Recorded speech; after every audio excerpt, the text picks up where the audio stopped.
And it's a very, very good question, Neat. It's an excellent question. Um, you first have to embrace the fact that there is a difference. Okay, you do have to embrace the fact you can't just LARP and pretend to be you're from the countryside. You have to acknowledge the fact that there is a contradiction, there is a difference between the polity and the countryside, and that you're inevitably going to embody this contradiction in a sense yourself. Even the Maoists during the Chinese Civil War oftentimes would be accused of being too, too advanced in a sense, too futuristic, too modern. But they were also paradoxically also accused of being too backward. So that's how you know you've hit the sweet spot. And the Bolsheviks were the exact same way. The Bolsheviks were on the one hand too modern and too new and too futuristic, and on the other hand they were too backward and too vulgar and so on and so on. That's the sweet spot. But the way you speak to people in the countryside is also, don't assume, distill the essence of their situation. And the essence is going to come at the expense of the appearance. And what I mean by that basically is that don't pander to them, but speak to the common object of their striving. Give form and speak to the people of the countryside what they know intuitively but don't know maybe culturally or intellectually, even obviously. Name something that they know and understand in their hearts, but they don't have the words to describe. That's what I mean. Speak a language that they understand, but never had the words to make sense of. And this is how you can speak to people from the countryside without pandering. Yes, you are coming from somewhere else. You can't just pretend to be one of them. You have to work with them. You have to gain their trust on this basis. We Marxists are inevitably going to be intellectuals. There's no way around that. We are people who read a lot, and we concern ourselves with very abstract things that are far from being relevant at a directly practical level. That is inevitable. But you have to distinguish yourself from the metropolitan intellectuals similar to you in entering into a dialogue and mutual engagement with the majority of the people in your country, in your polity, as I like to say. People in the countryside will not care for bullshit. Be honest and forthcoming, but also let them know what you're fighting for and how it will benefit them while building on the common house. I think the important thing is don't disguise who you are. And that's why I'm wondering, guys, I wonder if the CPUSA can be revived. Because why not just admit we're the good old communists? They're going to call the left communists either way. There's no way around that. There's no way around the fact that the enemy is going to call you that. But at least the CPUSA has tradition in this country. I don't like the politics of the CPUSA, and I don't like its leaders, and I don't like their positions. But I like the brand, and I'm interested in the brand. It's a very national, American, rooted in, it has a tradition, it has name recognition. So I wonder if the CPUSA might have some kind of future. You can't disguise where you're coming from. Yes, we're communists, but maybe you can show the people what it means to be a communist. Lead by example. Don't worry about the fact that they're going to label you a demon. Maybe show them what a demon can do. Show them what it means to be this kind of demon. And they'll change what they think about it. And that's why my biggest advice to you guys, if you're living in these communities at least, or you're engaging them in somehow, is that what you need to do, okay? What you need to do is lead, teach by example. If you want people to know what communism is, be a community leader. Help the people in your community. Use what little, it might be the smallest ounce of privilege you have that allows you to have the free time to care about all this abstract stuff. Use that to help the people in their basic everyday lives, gain their trust, and then they can say, well, hell, if that's a communist, I'm a communist too. Mm-hmm. Who cares about the label, right? Mm-hmm. Evan brought up in the past that this is what people in the black community were saying about the Panthers. You remember what you Yeah, said? yeah, exactly. They were talking about the fact people would come up and say, "Oh, they're a socialist organization." They say they feed my kids. That's socialism, and we go to the hospital. We have healthcare. That's so okay. And yeah, we're Panthers. We're socialists. It's simple. It's as simple as that, guys. The labels don't matter. What they mean concretely is what matters. You can call yourself a communist, but you should show them what that actually means. Hmm. Don't worry about whatever thing they have in their head that they think of it. Yeah, And I, because at the end of the day, it comes down to action, right? yeah, yeah, I said the rest is just chit chat. yeah. Don't tell people, oh, you don't know what communism is. Communism is actually a moneyless, classless society. It's a really popular meme, but it's meaningless. Don't even, don't, explain all these. You don't have to worry about that stuff. Be a good person, be an effective leader, and they'll care about what communism is when they see that. They'll see how they'll see how the deeper harmony makes sense. And it'll even open their eyes to history. They'll say, I can see what this person is doing for my community, for my people, what these communists in the past were doing the same thing for their people.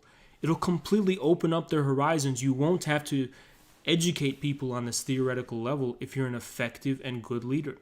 Recognize the small windows of opportunity as they enter into your purview and seize them. Hmm. And get involved if you're into getting involved. Um, Hmm. get involved in a real politics. Become a leader of your community of some kind. Be an example to the people around you, to your family, your friends, and your community, while repping some kind of identification with communism. Uh, steer, just seize windows of opportunity, small windows of opportunity in your everyday life. Don't Hmm. drop your normal life. Don't drop your friends. Don't drop your family. Don't do these crazy kinds of things. Just small, bit by bit changes at the personal level, I think. This is where I think ideological, cultural, and so on changes are happening. I think they happen small, bit by bit. Not saying fundamentally join my cult in my farm and leave your whole life behind. And definitely I'm not saying start arguing with the people around you and antagonize all the people around you who disagree with you. It's very important that communists learn to be human, learn to Right. be normal human beings, and reconcile that with their convictions and their beliefs. And reconcile means recognize this as a unity of opposites at the personal level. On the Hmm. one hand, we have great ideals, lofty ideals and beliefs. And on the other hand, we have fundamental commitments as human beings to honor our family and our communities and so on and so on. Of course. Yeah. So there must be a sense of relief, not relief. There must be a sense of calm of some kind that comes from this reconciliation. I'm not a guy like the Austin Red Guards who says, "Let's go and do it." That's not my approach at Do all. it I think tomorrow. that's why I love the movie The Wandering Earth, because I think it teaches people to just accept that they have to deal with life on a day-to-day basis. You're not going to bypass it. Life must be dealt with on a day-to-day basis. The sun will rise in the morning tomorrow and set at dusk, and Hmm. there isn't going to be some sudden change that's going to just make our lives better. We have to keep chugging along, and hopefully communism is a great source of mental and spiritual focus, relief, and peace in people's lives Hmm. that then allows them to be delivered to the concrete political class struggle as it manifests Hmm. itself in the manifold of our daily experience. Um, that way, when we're confronted with a decision of some kind, and we are all confronted with these small decisions, you can choose the Hmm. correct path. And these things add up to me. These things add up. For I sure. think the site of where things. So there's different, many of my viewers are not going to be able to drop what they're doing, quit their jobs, and dedicate their lives to politics. They're just not. I mean, Politics also is a like, profession in and of itself. Building a new right. party is a profession in and of itself. A party is almost a corporation. We have to feed ourselves. We have to eat. We, Mm-hmm. Infrared, are just a media apparatus. We're not a party or organization of any kind. So, what I mean to say by this is that I think I would tell different people different things. If you will have already committed your life to politics, to being a professional, what they would say a professional revolutionary, and you've managed to carve an existence on that basis, I would tell you something very different than what I would tell someone who's working to support themselves on a day-to-day basis and doesn't simply Mm-hmm. doesn't have time to dedicate so much time and energy to politics. You know, people who have to work minimum 8 hours a day, full time. Mm-hmm. There's only so much time you have for leisure. There's only so much time you have for cultivating yourself as a human being, and that shouldn't be neglected. There's no shame in cultivating yourself as a human being, because I promise you, the people who are fanatically devoting everything to Austin Redguard's direct action are on a road to nowhere. On a I road to guess. nowhere. This romantic dedication of one's life Mm-hmm. to a complete liquidation and complete immediate revolution of some kind, it's a road to nowhere. It's a road to nowhere. I guess my question is like, how will we know? Because it's one thing to be like, okay, obviously I shouldn't dedicate my life to like the Austin like Red Guards to putting, dead pig heads outside of people's houses. But it's quite another to, see a working class movement kind of begin to like emerge and then have to think to yourself, I guess my question is there such a thing as saying this is it? Or do you just have to put your faith every time and kind of be like, hey, the workers are trying something. Um, I'm going to support them in trying that because that's kind of where I've arrived at is that like not a blind faith in the workers, but a belief that if they're advocating for some interest of theirs, that even if I, as like a middle class software engineer, PMC shithead, can't understand it or think, oh, it's like reactionary, that like, well, no, okay, the workers are trying to, survive. You need to be able to take their viewpoint first. Is that the correct way to go about things? Like I just am I just blindly following them then, or is that like the right? I, I I guess I'm think just asking what you think about that. I think there needs to be a sense of solemnity, in the realization that the working class, the people, are not just the people you encounter in your everyday life, but they're Mm-hmm. also the strangers in your life, the people who you've seen once and you'll never see again, and the people who you will never even meet and you'll never see. Mm-hmm. There has to be a sense of relief that they will never be familiar to you. When you can think of the working class in this way, you can think of people as they're getting by day after day, struggling to support their families and themselves. You can have the necessary discipline, patience, that I consider the correct in the Marxist sense, the proletarian wisdom and attitude. I don't think the proletarian attitude is a constant disruption and I mean, they want to compromising. live and grill, right? That's kind of a joke, but it's like sincere. Like they want to live their life and not be troubled with these Yeah. things. Paparino, I think sac completes isn't necessary, but it can have utility. No, don't get it twisted. I agree, but those people are what you would call professional revolutionaries, and those people are always going to be a small minority of people. That's what I mean. Is that professional revolutionaries must have a sense of patience in the realization that most people are not going to spend their whole lives for communism. After all, communism is almost a kind of abstract negation, at least in the beginning. The real Right. thing isn't about realizing an ideal goal. Ultimately, life must go on if we're human beings. It must go on. We must have families in some way. I'm not saying that there's an eternal family form, but we must reproduce as human beings. We must support ourselves. We must deal with the trials and tribulations that come with life itself, not just capitalism. not just oppression, but life itself. There's something there. Dealing with the elements of nature is a trial and tribulation that humanity has always had to deal with, for example. I'm not really convinced that you just, if you're a Marxist, you just have this goal of revolution and you should just try to affect the revolution. It's not really about affecting a revolution. It's about establishing some kind of concrete relationship to the people, first and foremost. And a revolution just might be an inevitable consequence of that. I mean, it will be an inevitable consequence.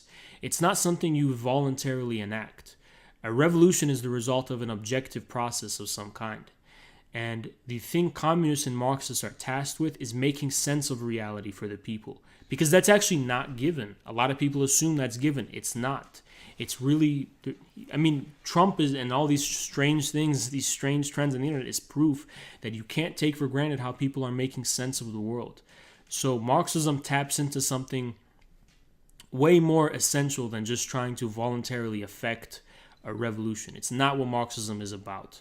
Marxism is about establishing a dialectical and concrete relationship between the most advanced and the lesser advanced. You know, theory, thought, and the people, right? This is really what Marxism is about, simplifying. I mean, Jimmy Dore is not really calling for the overthrow of the state, but he's clearly participating in the unfolding of an objectively revolutionary process of some kind. I think everyone can see that.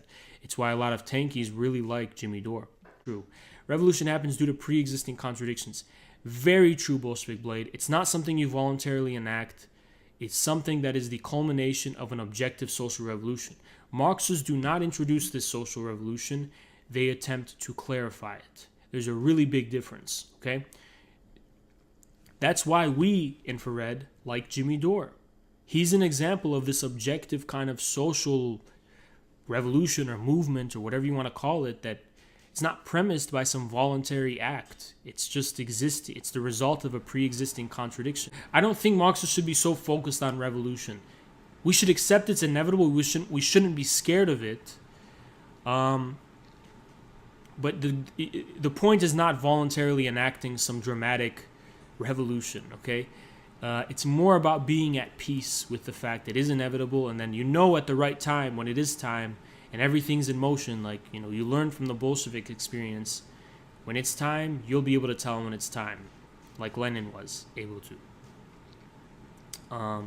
But it's not a voluntary act. It's just responding to some objective striving. Election. The inevitabilities in Marxism are all funded upon pre-existing contradictions, which is why revolution isn't exactly Bolshevik Blade. And one thing Western Marxists have a really tough time understanding is the dialectic of freedom and necessity, which is basically the fact that just because something is inevitable doesn't mean it doesn't warrant your participation, your full participation. There's Eastern ontologies understand the dialectic of determinism and free will or whatever, right? It's very clear, it's very evident, but Westerners have a really hard time with it, apparently. Subjective versus objective conditions. Yeah, revolution is a process. Revolution isn't always about killing people with guns and stuff. Yeah, that seems more like a fantasy, you know? It's a fantasy. Fantasies maybe can't be bypassed, but I think my position on fantasies is that put your fantasies to work, you know? Create things. Create beautiful works of art. Work with your fantasy. Put your fantasy to work. Don't take your fantasy for granted. Expand upon it. Water it. Take care of it. Cultivate it like a garden. That way you won't have to actually LARP in actual reality. You know, use your imagination and your fantasy to... It can be productive. It really can, you know? The problem is when people try to make their fantasy reality. And that's what you call a nightmare. There's no need to be fixated on revolutions so much. Revolutions are things that happen very quickly. Political ones, I mean. They happen very quickly. You know, they're never like this dramatic, you know, beautiful. A revolution is, by the time a revolution is possible, you know, everything's already in place anyway. So I don't think Marxists need to be worrying about a revolution. I think they need to be worrying about their relationship to the objective contradictions that might give rise to one. And so far, their relationship is more than unsatisfactory in countries like America and the West. From a everyday point of view, what are fucking communists? Let me give you a fucking a metaphor, if you will. For an ordinary person, communists are sitting, let's say, we are in a car. Yeah. There's a driver, there's somebody. There are four places. Yeah. And, the communist is saying that this fucking wheel should be given to me. I want the fucking wheel. Everything will be better for you, you fucking worker. All right. But what happens when you get the wheel?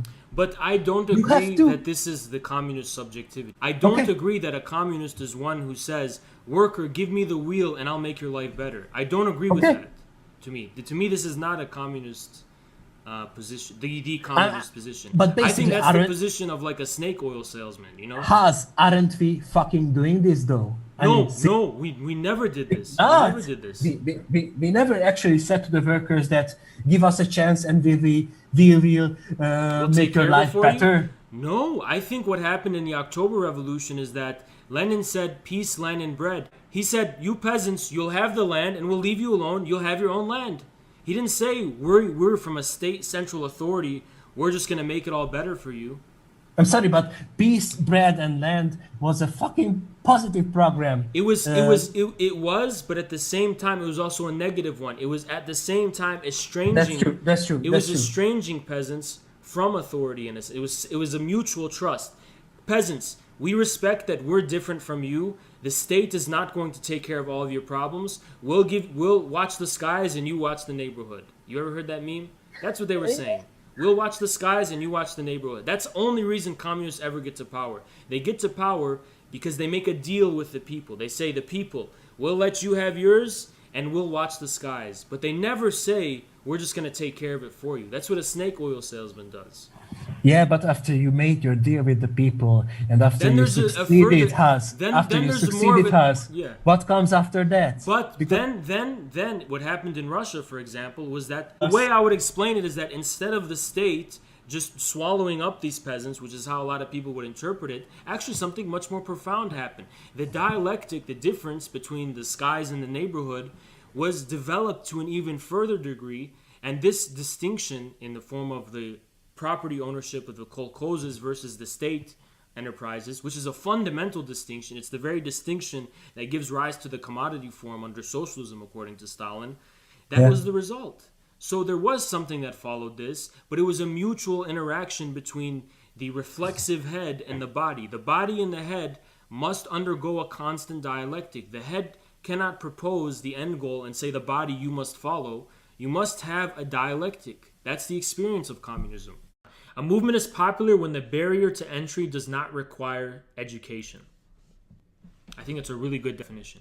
When the barrier to entry doesn't require education, which means someone could just look at that movement and be like, I'm with it. I'm with them. I identify with them. That's what Hugo Chavez could do, right? In Venezuela. That's what Bernie could do at one point. The barrier to entry doesn't require any type of theory whatsoever. That's a really important qualifier for what makes a movement popular, in my view. Barrier to entry, that's the one.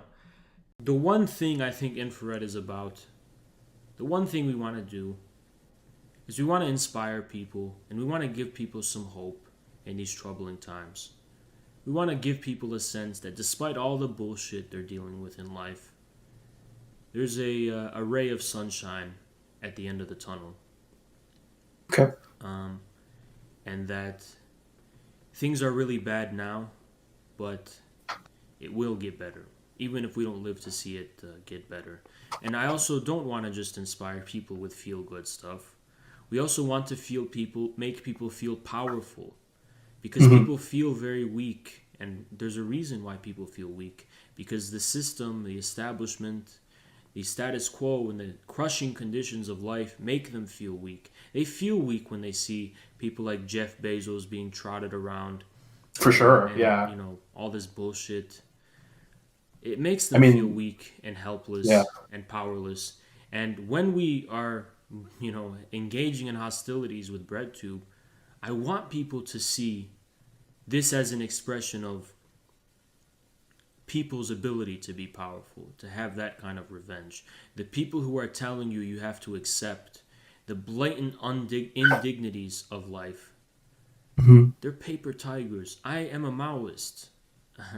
I believe the enemies of the people are paper tigers. I don't want people to be intimidated by them. I don't want people to feel like there's no hope and that these enemies are so powerful and there's nothing they can do. I want people to realize, that's why I say, it sounds ridiculous, but the bigness and power of the people. That's what I think we at Infrared, we believe. We don't just want to help the people. We want to assert that the people aren't just weak, they're strong. Yeah, we want to demonstrate that the people are a mighty force. You know, there's the end quotation, one of the quotations from a Soviet movie in 1933. 3 songs for Lenin. I don't know if it was 33, maybe 31, 32.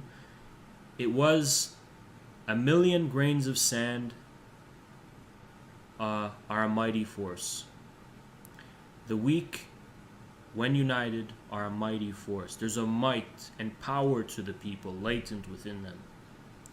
I'm not saying they should be powerful. I'm not saying it would be nice if they would be powerful.